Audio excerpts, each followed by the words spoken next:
मैं ना cardiac poison start कर गई हूँ। तो कार्डियक पॉइजन जो हैं वो अपना इफेक्ट दिखाते हैं थ्रू डायरेक्ट एक्शन जो है या फिर थ्रू नर्व्स। अच्छा, अब इनमें जो है ना हमारे पास एकोनाइट, ओमिएंडर, निकोटीन और डिजिटैंगस वगैरह आ जाते हैं। तो अब जो है इसमें हम सबसे पहले डिजिटैंगस करते हैं कि ये है ये ग्लाइकोसाइड है, ठीक है। और इसका क्यूमुलेटिव एक्शन होता है। क्यूमुलेटिव एक्शन होता है कि जो है फर्स्ट डोज पे इतनी इफेक्ट शो नहीं करता है, जितनी रिपीटेड डोज होती है फिर जो है इसके रिस्पॉन्सिवनेस रिस्पॉन्स ज़्यादा आता है इससे। तो ये क्यूमुलेटिव एक्शन है। अब ये ग्लाइकोसाइड है और इसके इफेक्ट्स है ना दो तरह से होते हैं। एक है लो डोजेस पे पैरासिम्पथेटिक इफेक्ट्स होते हैं इसके, तो जो है through vagus nerve vagal stimulation होती है, इसकी वजह से जो है एवी कंडक्शन कम हो जाती है, ब्रैडीकार्डिया वगैरह। ये पैरासिम्पथेटिक रिस्पॉन्स हो गया एट लो डोजेस। और एट हाई डोजेस जो है सिम्पथेटिक रिस्पॉन्स होता है। और इसके अलावा जो है ना कैल्शियम जो है इंक्रीज़ हो जाता है। तो जो कैल्शियम है तो इंक्रीज़ होगा तो फिर एक्स्ट्रा सिस्टमीज बढ़ जाती है। अच्छा, इसका जो एक्शन है ना कि किस तरह से ये सब कुछ कर रहा है ये मैं अभी बताती हूँ। अच्छा, अब जो है डिजिटैंगस जो है ये सारे काम किस तरह करते हैं कि हम एक सिंपल एक जो है कार्डियक सन जो है इसमें क्या होता है कि आपके पास सोडियम पोटेशियम ATPase होता है। पोटेशियम इनसाइड से आता है एंड सोडियम आउटसाइड जाता है, जो नॉर्मली होता है। एज ए रिजल्ट सोडियम कम हो जाता है सेल में। और फिर आता है sodium calcium exchanger. Sodium calcium exchanger क्या करता है कि कंसनट्रेशन ग्रेडियंट के अलोंग काम करता है। और जो है क्योंकि सेल में सोडियम कम है तो बाहर से सोडियम लेके अंदर आ रहा है और जो है कैल्शियम को बाहर लेके जा रहा है, ठीक है। ये कंसनट्रेशन ग्रेडियंट के अलोंग काम होगा। लेकिन जब अब अगर ये डिजिटैंगस क्या करता है, ये इसको ब्लॉक कर देगा सोडियम पोटेशियम ATPase को। एज ए रिजल्ट सोडियम बाहर जाने का इसकी इंट्रासेलुलर कंसनट्रेशन इंक्रीज़ कर जाएगी।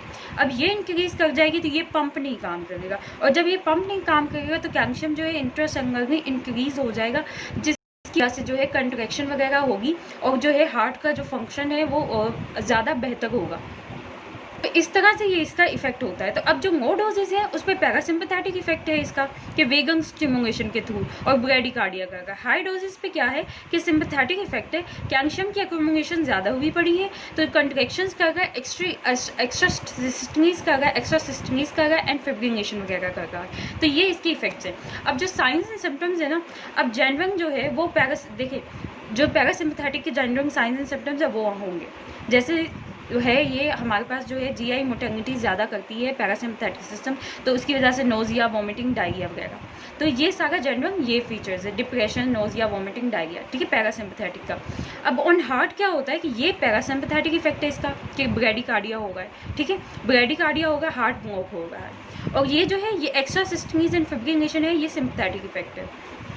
इसके अलावा इनके अलावा जो एक्शन साइंस एंड सिम्टम्स है, फेंटनेस है, प्रीकॉर्डियल ऑपरेशन और रेस्पिरेशन भी डिक्रीज़ कर जाएगी, ड्राउजीनेस, कोमा, कन्वल्शंस। बस यहाँ पे ये साइंस एंड सिम्टम्स ख़त्म हो गए। अब जो है फेटन डोज जो है डिजिटैंगिन की 15 to 30 मिलीग्राम है, डिजिटॉक्सिन की 4 मिलीग्राम है। इसकी ज़्यादा इंपॉर्टेंट है, डिजिटॉक्सिन की जो फेटन डोज है दैट इज़ 4 मिलीग्राम और जो फेटन पीरियड है दैट इज़ 24 आवर्स। अब जो ट्रीटमेंट है ना वो हम इसी तरह से करेंगे जो इफ़ेक्ट्स जैसे जैसे आ रहे थे। अब स्टमक वॉश करेंगे, पहली बात जो सबसे इंपॉर्टेंट होती है कि स्टमक वॉश कर दूँगी या टैनिक एसिड के साथ। फिर जो है पैरासिम्पथेटिक रिस्पॉन्स जो है इसको ब्लॉक करने के लिए एट्रोपिन देते हैं, क्योंकि ये इसका ब्लॉकर है पैरासिम्पथेटिक रिस्पॉन्स का। 0.6 मिलीग्राम एट्रोपिन दिया और जो ब्रैडीकार्डिया पैरासिम्पथेटिक इफेक्ट्स की वजह से हो रहा था वो ख़त्म हो गया। इसके अलावा एक्स्ट्रा सिस्टमीज के लिए हम पोटेशियम देंगे, ठीक है। अब जो है पोटेशियम इनसाइड सेंग आएगा, फिर सोडियम आउटसाइड साइड सेंग जाएगा और फिर वो सारा जो पंप है फिर से एक्टिवेट हो जाएगा। ये एक्स्ट्रा सिस्टमीज के लिए। और फिर अरिदमियाज। अब अरिदमियाज के लिए हम क्या करेंगे, अब अरिदमिया किस वजह से होगा, सिम्पथेटिक रिस्पॉन्स की वजह से होगा। ये देखो अरिदमिया जो है सिम्पथेटिक रिस्पॉन्स की वजह से होगा, इसीलिए हम ब्लॉकर्स देंगे, बीटा ब्लॉकर्स देंगे जिसमें प्रोप्रानोलोल है, नोवोकेन है, इस तरह के। और सीरम कैल्शियम भी इंक्रीज़ हो गई थी जिसकी वजह से जो है कैल्शियम की कंसनट्रेशन बहुत ज़्यादा इंक्रीज़ होती है इसमें डिजिटैंगस की वजह से। कैल्शियम बहुत सीरम जो है कैल्शियम इंक्रीज़ करता है, तो उसके लिए हम ट्राई सोडियम EDTA देंगे जो डिक्रीज़ करेगा कैल्शियम को, ठीक है। ये इसकी ट्रीटमेंट होगी। Stomach wash, atropine, extrasystoles के लिए पोटेशियम, अरिदमियाज के लिए propranolol and trisodium EDTA to decrease the serum calcium. अच्छा, उसके बाद पोस्टमार्टम अपीयरेंस जो है ना वो यही है कि irritation of gastric mucosa, seeds can be found, ठीक है। और रेडिश ब्राउन सीड होते हैं, स्मॉन्ग एगोगर होते हैं ये सीड्स, ये सब कुछ है। अब मेडिकल लीगल सिग्निफिकेंस है ना, एक तो ये है कि आप इसको थेरेप्यूटिक यूजेस में थेरेप्यूटिक में यूज़ करते हो। इसके अलावा एक्सीडेंटल है, क्यूम्युलेटिव इसका इफेक्ट होता है जो मैंने पहले बता दिया, होमिसिडल है, और ये जो है ना पता ही नहीं चलता है कि ये इट इज़ होमिसिडल। और इसके अलावा ये समटाइम्स जो स्टिमुलेट हार्ट डिजीज़ है उसको स्टिमुलेट करने के लिए, डेथ कॉज करने के लिए इसको देते हैं। ठीक है, बस इतना ही है इसमें।